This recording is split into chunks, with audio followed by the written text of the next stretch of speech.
Estamos en compañía del doctor Fernando Rodríguez Patrón, director de la Dirección Nacional de Registro de Organizaciones Políticas, y vamos a hablar junto a él sobre la aplicación de la Ley de Inscripción y Cancelación de Organizaciones Políticas según la reforma Policat. ¿Qué tal, doctor? Bienvenido. ¿Cómo estás? Muchas gracias por la invitación. A usted muchísimas gracias por acompañarnos. Tenemos una norma recientemente publicada que habla sobre la inscripción y cancelación de partidos políticos y, por supuesto, del Jurado Nacional de Elecciones es nuestro deber compartirla, visibilizarla con nuestros televidentes, y qué mejor que con usted, que es director de Registro de Organizaciones Políticas. ¿Cómo cambia esta norma el panorama para las organizaciones existentes, bueno, y para aquellas que quieran crearse de acá a futuro? Bueno, esa es una pregunta muy interesante porque los cambios no son menores.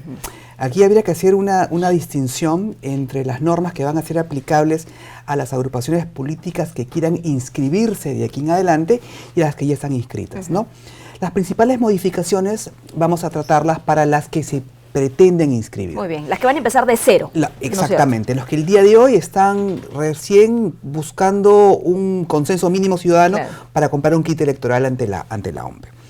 La primera modificación, y es bastante importante, es que ya se ha eliminado un requisito bastante vilipendiado a través de los medios, de los expertos, que era la recolección de firmas de adherentes. Antes, para inscribir un partido político había que recolectar firmas de adherentes. Y aquí es importante la palabra adherente, porque esto finalmente no significaba nada. Porque cuando una persona firmaba como adherente por un partido, no adquiría ningún derecho a la agrupación política. No había ningún vínculo, ¿no es cierto? Exactamente, ni deberes ni derechos. Ahora, este requisito se ha cambiado para presentar una relación de afiliados. Es decir, personas que sí van a tener deberes y derechos para con la agrupación política. De allí, por ejemplo, van a salir los candidatos, tema bastante importante, los directivos de la agrupación política. Entonces, ese no es un cambio cualquiera. Menor. Por ejemplo, si alguien está pensando por allí, bueno, ahora me han bajado de 800.000 afiliados, o adherentes, perdón, a solamente 23.000, 22.000 afiliados, es mucho más fácil. Quizás numéricamente sea más fácil, pero en el fondo esos 22.000 tienen derechos. De allí van a salir los candidatos, por ejemplo, en las primarias. Por supuesto. Y tienen que saberlo, ojo, todos los ciudadanos que ahora seguramente recibirán quizá invitaciones, ¿no es cierto?, para afiliarse, por supuesto, a estas nuevas organizaciones, y tienen que tener en cuenta, ojo, sus deberes y sus derechos, y no pensar que solamente es estampar la firma y hacer el trámite, ¿no? Menudo problema para aquellos que estaban acostumbrados a recolectar firmas en la esquina, recibían una firma y nunca más ven a la persona. Eso ya se acabó, porque quienes van a estar en esta relación de afiliados van a ser los candidatos y los directivos. Ellos son quienes van a estar en las elecciones primarias y no otros. O sea, esto en buena cuenta está limitando, reduciendo, eliminando la compra y venta de candidaturas. A esos que se afiliaron a último momento, no señor, ya no, son los afiliados. Lo cual es sumamente positivo, ¿no? Y hay otro cambio, que ya es un cambio menor, pero que está relacionado con esto, es que para ser candidato se requiere ahora una afiliación mínima en el tiempo. O sea, no es el que se afilió a último momento, será candidato. Pero volvamos a los requisitos. Se ha incorporado un nuevo requisito. Este es el de la obligación que tienen los partidos políticos y movimientos regionales de aprobar sus reglamentos electorales. ¿Qué es lo que ocurría ahora? Ahora no era requisito para la inscripción de un partido que tengan un reglamento electoral. Eso se veía muchas veces después, en el camino. Adicionalmente, y esto no puedo garantizar que todos lo hayan tenido. Claro, no me consta. Y es más, estoy casi seguro que muchos no lo tenían. Y adicionalmente, la norma establecía que las agrupaciones políticas podían pedir apoyo a OMP para sus procesos de democracia interna. En la práctica, casi nadie lo hacía, o este apoyo se limitaba exclusivamente a apoyo logístico, papeles, ánforas, cédulas de votación. Era facultativo, ¿no? Y casi siempre era simplemente con OMP, ¿no? Era como poner, es como que un profesor vaya al salón de clases y le diga, señores, voy a tomar un examen, ¿quieren que los cuide, sí o no? Los alumnos van a decir que no, el profesor se iba. En el ejemplo, los organismos electorales eran el profesor. Entonces los partidos hacían buenamente lo que querían. Ahora la norma ha cambiado. Los partidos, en primer lugar, tienen que tener un reglamento electoral. primero.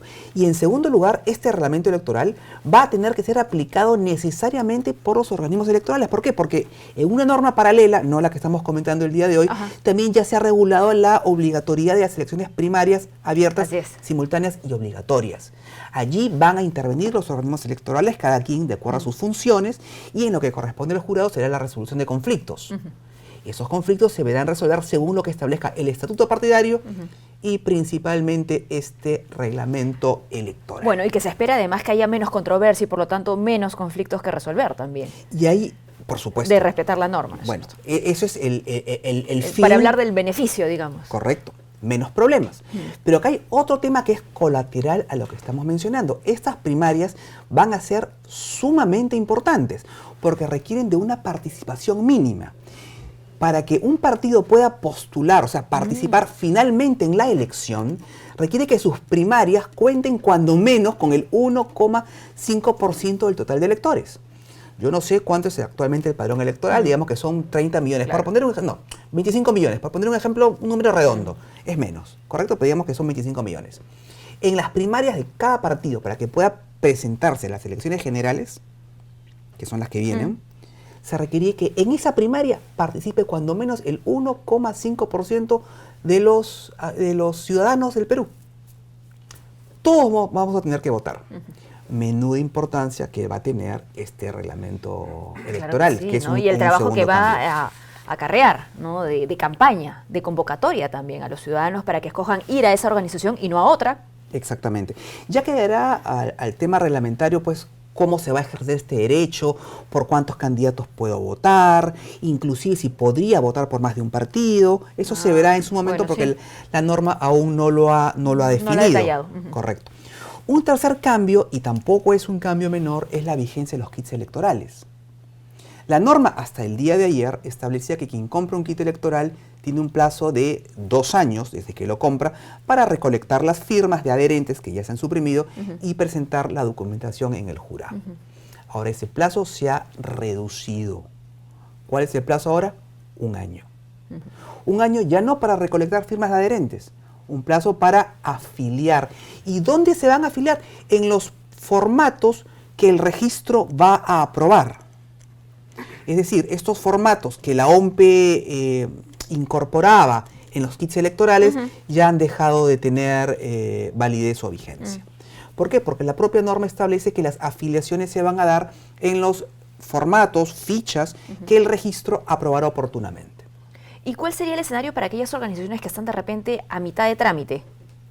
Bueno, la norma no ha establecido ninguna disposición final o transitoria sobre el particular.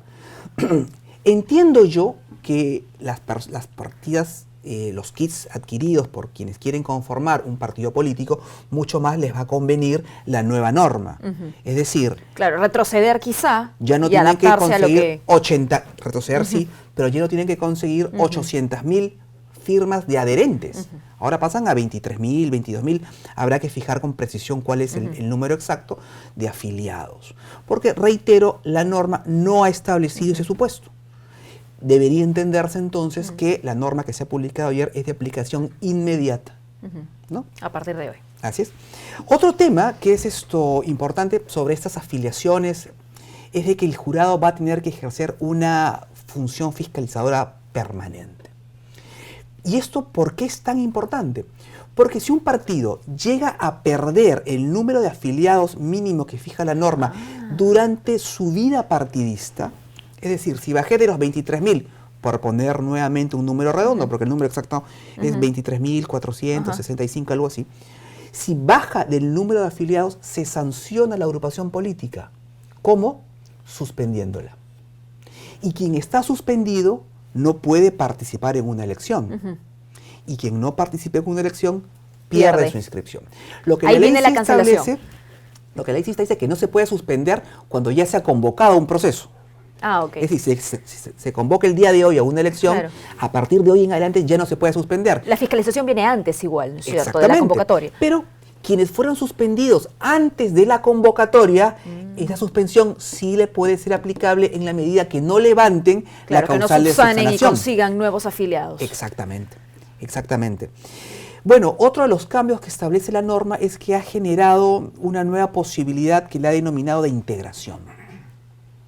¿En qué consiste esto? Esa integración, entendemos en buena cuenta, es una fusión que le han cambiado de nombre tomando como antecedente la legislación boliviana. ¿Y qué es lo que fija esta integración? La posibilidad que movimientos regionales de departamentos distintos y de por lo menos la mitad de departamentos del Perú puedan integrarse y dar origen a un partido político.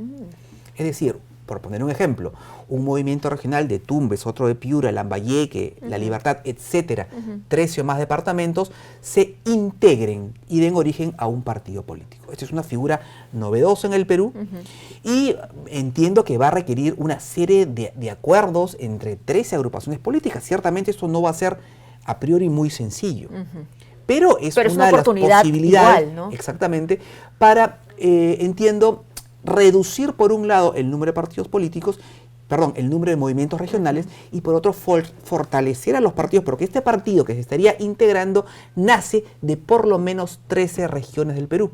No sería pues un partido centralista o afincado básicamente en una Y este escenario es una propuesta, es una oportunidad, porque los movimientos regionales en sí, digamos, tendrían mucho más difícil conseguir ese número de afiliados, porque no podrían adecuarse, digamos, a otro tipo de requisitos. No necesariamente, porque acá tengo, si me permites, que revise alguna información.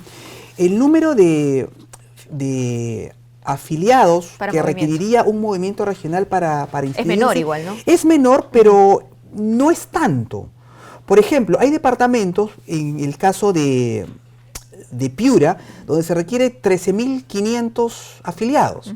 Para un partido político es 21.000. Entonces, la diferencia haría, por ejemplo, más saludable sería una agrupación política de alcance nacional. Y los que menos afiliados requieren son los departamentos, entre otros, de Madre de Dios, que es 1.041, Moquegua, 1.410, y así por el estilo. Bueno, ¿qué agrupación política no aspiraría, ¿no es cierto?, a tener alcance nacional? Exacto, a crecer, a dar ese paso y de repente salir de la región y salir incluso con esa experiencia previa. Así es, porque teóricamente ya son agrupaciones que están inscritas, que probablemente hayan participado en elecciones subnacionales previas, la del 2018, que tengan autoridades electas inclusive. Lo que no les cierra la posibilidad que otros movimientos regionales nuevos se inscriban, ¿cierto? No, de ninguna manera. Esa posibilidad existe. Va a seguir existiendo. Lo que sí se ratifica que las agrupaciones de carácter local pues han perdido su inscripción a no ser mencionadas. Ya habían sido eliminadas anteriormente. Por ahí se había escuchado algún comentario que esta norma iba a volverlas a incorporar en el escenario de las agrupaciones estaba en tránsito de desaparecer. Pero ya no. Ahora ha quedado absolutamente claro que las organizaciones locales pierden su inscripción. Otro de los puntos es el tema de las alianzas. Y es un tema bastante peculiar, no sé cómo estamos de tiempo. Tenemos un par de minutos. Muy bien. El tema de las alianzas es un tema bastante relevante y que quizás ameritaría otra conversación. ¿Por qué razón? Sabemos, esto es lo que ha ocurrido, eso es un hecho totalmente tangible, que muchas alianzas en el Perú se han conformado con el único y exclusivo afán de preservar la inscripción. Exacto. El que por sus propios medios no podía lograr el mínimo de votos o el umbral de representación que la ley establecía, buscaba a alguien más grande y cobijarse bajo su regazo y participar en una elección. Y al final ni siquiera ponían candidatos en esta alianza, o si los ponían nunca obtenían alguna autoridad. Y mucho menos una agenda en común que se sostuviese, ¿no? Ahora te digo qué es lo que dice exactamente la legislación, si me permites un momento. Establece en el artículo 13b lo siguiente: la alianza electoral que haya obtenido representación, sacamos congresistas, que haya obtenido representación, o haya ganado la respectiva elección, creo que acá es redundancia porque el que ganó va a obtener representación, debe mantenerse durante el periodo correspondiente. ¿Qué significa esto o cómo se traduce esto? Si vamos en alianza tú y yo y obtuvimos representación parlamentaria, esta alianza no va a poder disolverse, no va a poder anularse hasta que las autoridades que resultaron electas dejen de serlo, dejen de estar termine su periodo. Su periodo. Lo que en buena cuenta significa en una elección general, si no estoy equivocado, es que es de 5 años. Claro. ¿No es verdad? Y no te me juntas solamente para las elecciones. Exactamente, pero aquí viene la consecuencia. Eso es lo que se busca, que no sean alianzas electorales, sino alianzas que fortalezcan las bancadas. De pensamiento. Ajá. Muy bien. Pero como esta alianza va a durar por mandato legal 5 años, antes que venza el mandato de las autoridades, ya se convocó a la siguiente elección.